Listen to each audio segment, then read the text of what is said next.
Cumprimentamos, amados irmãos, com a santa e gloriosa paz do Senhor. É um privilégio estar com os irmãos aqui mais uma vez para juntos estudarmos a Palavra de Deus na Escola Bíblica Dominical. E nesse terceiro trimestre estaremos tratando de uma revista que foi tema no ano de 2016, o final de todas as coisas. E vamos falar sobre a escatologia, o estudo das últimas coisas. Texto áureo: sabe, porém, isto, que nos últimos dias sobrevirão tempos trabalhosos. Segunda carta de Paulo a Timóteo, capítulo 3, versículo 1. Verdade prática: o estudo da escatologia bíblica traz ao coração dos salvos a esperança de um dia estarem para sempre com o Senhor Jesus. Leitura bíblica em classe: Mateus capítulo 24, versículo 4, 5, 11 a 13 e também primeira carta de Paulo aos Tessalonicenses, capítulo 1, versículo 10. Introdução. Para os salvos em Jesus Cristo, este é um tema que traz esperança, pois não há nada melhor do que ter a certeza de que o Salvador voltará e que viveremos junto com Ele por toda a eternidade. É um tema magnífico, porque nos traz força, nos traz vigor e nos traz a certeza de que um dia Jesus voltará e nós nos encontraremos com Ele nas nuvens e então estaremos para sempre com o Senhor. O estudo da escatologia é o primeiro tópico. Definição: a palavra escatologia tem origem em dois termos gregos. Ela é oriunda de dois termos gregos: eschatos, que significa último, e logos, que significa estudo, palavra, doutrina. Portanto, escatologia é a doutrina ou estudo das últimas coisas.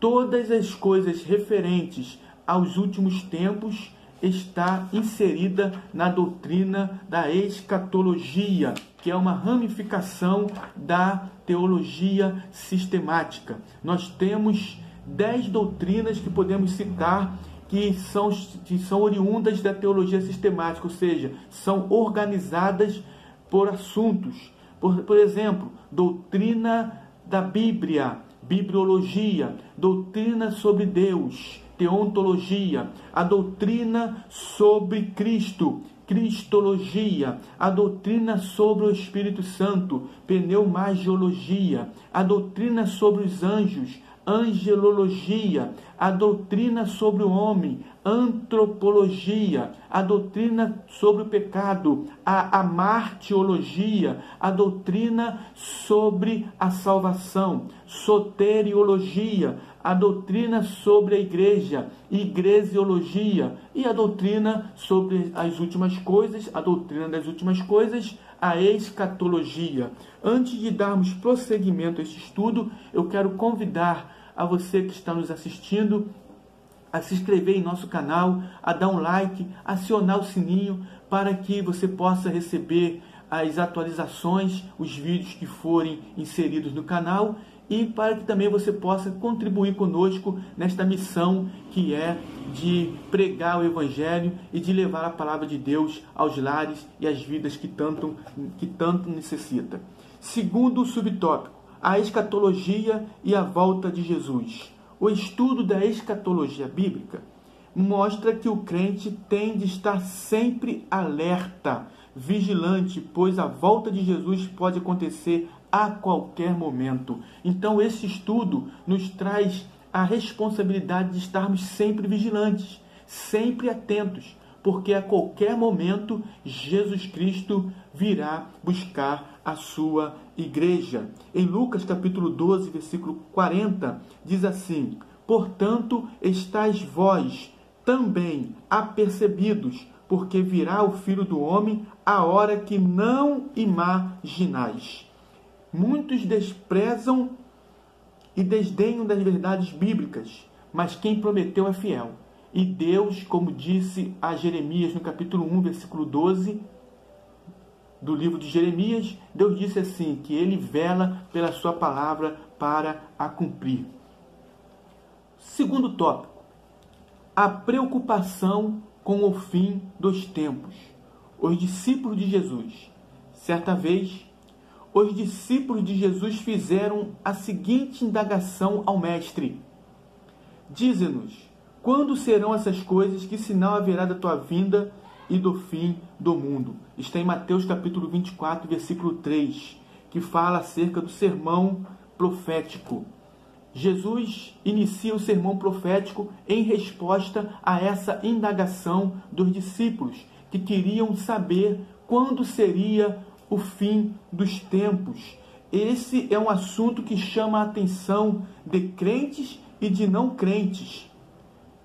Porém, já no primeiro século, havia pessoas, homens, que não acreditavam na segunda vinda de Cristo e escarneciam, debochavam, zombavam e não faziam nenhum tipo de reverência a esse assunto tão importante. E diziam: onde está a promessa da sua vinda? E isso o apóstolo Pedro vai dar uma resposta para esses que diziam desta maneira.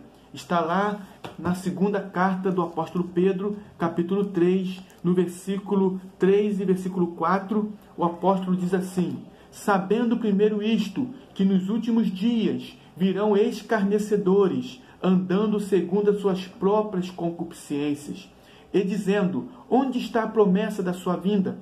Porque desde que os pais dormiram, todas as coisas permanecem como desde o princípio da criação.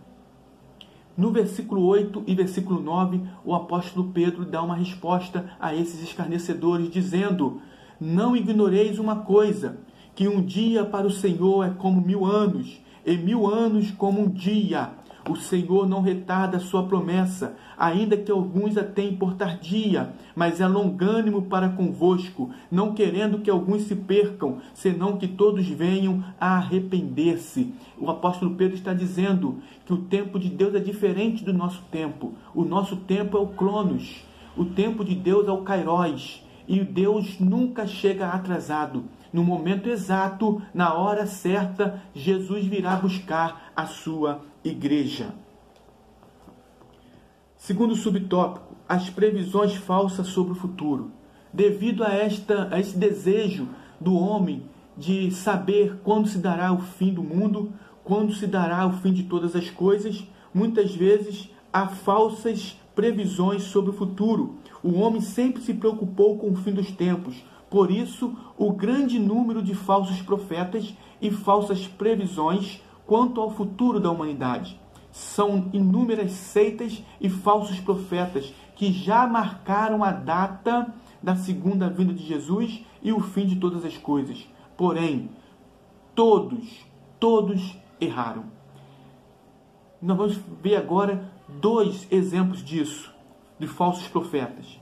Certo pastor marcou o arrebatamento da igreja para o ano de 1993 e o início da grande tribulação, considerando que o ano 2000 seria o fim do 6º milênio.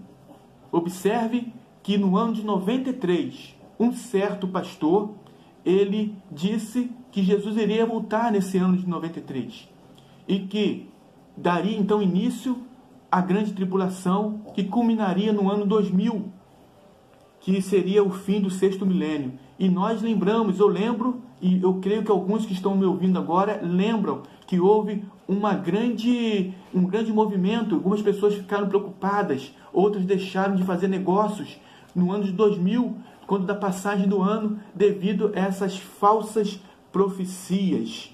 E também outro profeta, baseado em cálculos matemáticos, somando ou subtraindo referências bíblicas e utilizando a contagem bíblica dos tempos, assegurou que o anticristo seria revelado em 13 de novembro de 1986, às 17 horas, em Jerusalém. Marcou o fim do mundo para março de 1987. Mais um falso profeta foi desmoralizado. E todos os homens, todos os falsos profetas que se levantarem para determinar o tempo do fim, para determinar uma data para a segunda vinda de Cristo, para o arrebatamento da igreja, serão desmoralizados, porque a Bíblia, o próprio Jesus Cristo diz, está lá em Mateus capítulo 24, no versículo 36, ele diz assim: porém, daquele dia e hora ninguém sabe, nem os anjos dos céus, nem o Filho, mas unicamente meu Pai. Portanto, qualquer previsão acerca deste assunto é engodo e não podemos entrar por esse caminho. Por isso precisamos estar atento à palavra de Deus. Interpretações escatológicas. Existem diferentes interpretações escatológicas a respeito do fim. Não podemos estudar todas em uma única lição. Porém, estudaremos algumas. E uma dessas é a futurista. Essa interpretação considera que a maior parte das profecias ainda vai se cumprir, começando com o arrebatamento da igreja e demais fatos subsequentes. E ela subdivide-se em pré-tribulacionista. Essa corrente afirma que o Senhor Jesus arrebatará sua igreja antes da tribulação de 7 anos. Ou seja, antes da grande tribulação, a igreja será arrebatada. E eu quero aqui fazer uma breve explicação. Nós sabemos que a segunda vinda de Cristo, ela se dará em 2 fases distintas. A primeira fase é o arrebatamento da igreja, que se dará antes da grande tribulação, segundo a corrente pré-tribulacionista, e é o que nós defendemos, nós da Assembleia de Deus. Das Assembleias de Deus do Brasil, defendemos que a igreja não passará pela grande tribulação. Então, a primeira fase da segunda vinda de Cristo é o arrebatamento da igreja. E a segunda fase da segunda vinda de Cristo se dará após a grande tribulação, quando Jesus virá em glória. Na primeira fase, Jesus virá para buscar a sua igreja. E na segunda fase, Jesus virá com a sua igreja. E aqui a corrente pré-tribulacionista defende que afirma que Jesus arrebatará a sua igreja antes da tribulação de 7 anos. Porque há uma promessa de que ele virá para nos buscar. Está em João capítulo 14, versículo 1 a 3, que diz assim: não se turbe o vosso coração, credes em Deus, credes também em mim. Na casa de meu pai há muitas moradas, se não fosse assim, eu vou-lhe teria dito, pois vou preparar-vos lugar. E, se eu for e vos preparar lugar, virei outra vez, e vos levarei para mim mesmo, para que onde eu estiver, estejais vós também. Portanto, há aí uma promessa. E como que nós podemos dizer que a igreja não passará pela grande tribulação? Como podemos afirmar isso pela palavra? Vamos em 1 Tessalonicenses, capítulo 5, versículo 9. 1 Tessalonicenses, capítulo 5, versículo 9, que diz assim: porque Deus não nos destinou para a ira, mas para a aquisição da salvação por nosso Senhor Jesus Cristo. Então, esta ira que está fazendo menção no versículo 9, trata-se da grande tribulação. E nós podemos ver também em Apocalipse capítulo 3, versículo 10. Apocalipse capítulo 3, versículo 10, quando o Senhor Jesus está falando com o anjo da igreja, capítulo 3, versículo 10, com o anjo da igreja de Filadélfia. E essa igreja tipifica a igreja do arrebatamento. No versículo 10 diz assim: como guardaste a palavra da minha paciência, também eu te guardarei da hora da tentação que há de vir sobre todo o mundo, para tentar os que habitam na terra. E esta hora da tentação faz menção a este período terrível que acontecerá após o arrebatamento da igreja, que é a grande tribulação. Um período de 7 anos, que será dividido em 3 anos e meio, um período de falsa paz, e nos 3 anos e meio últimos serão os piores momentos na face da terra para aqueles que aqui estiverem, porque o anticristo então se revelará, vai querer ser adorado como Deus, e todos aqueles que não o adorarem serão mortos. E observe que a igreja não passará por esse momento, porque a igreja não passará pela grande tribulação. a igreja será arrebatada antes da grande tribulação. A grande tribulação é para tratar com os judeus, que vão então entender que Jesus é o Messias que foi enviado por Deus. E nós podemos ver também, nesta corrente futurista, uma outra subdivisão. Nós podemos ver aqui na parte B, que é o pré-milenista. Essa corrente conclui que a vinda de Cristo ocorrerá antes do milênio, quando Cristo virá reinar sobre a terra. E mais uma vez eu preciso aqui explicar algo.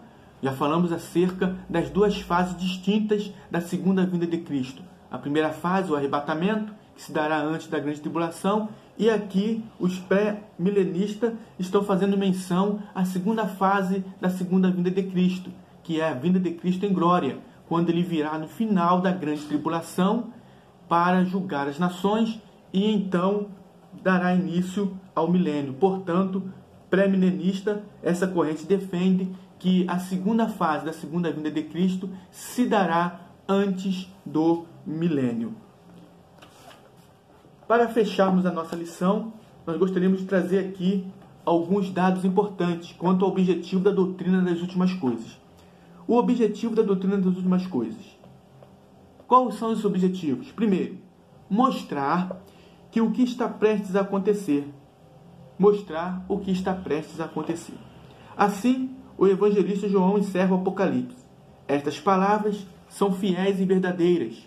O Senhor, o Deus dos santos profetas, enviou o seu anjo para mostrar aos seus servos as coisas que em breve hão de acontecer. Apocalipse, capítulo 22, versículo 6. Segundo objetivo, preparar o crente para encontrar-se com Deus. E qualquer que nele tenha esta esperança, purifica-se a si mesmo, como também ele é puro. Primeira Epístola do Apóstolo João, capítulo 3, versículo 3. Terceiro, tranquilizar o povo de Deus quanto aos últimos acontecimentos. Não se turbe o vosso coração, credes em Deus, credes também em mim. Na casa de meu pai há muitas moradas. Se não fosse assim, eu vou-lo teria dito, pois vou preparar-vos lugar. João capítulo 14, versículo 1 a 2. E quarto, alertar a todos que o noivo está chegando. E o Espírito e a esposa dizem, vem. E quem ouve, diga, vem.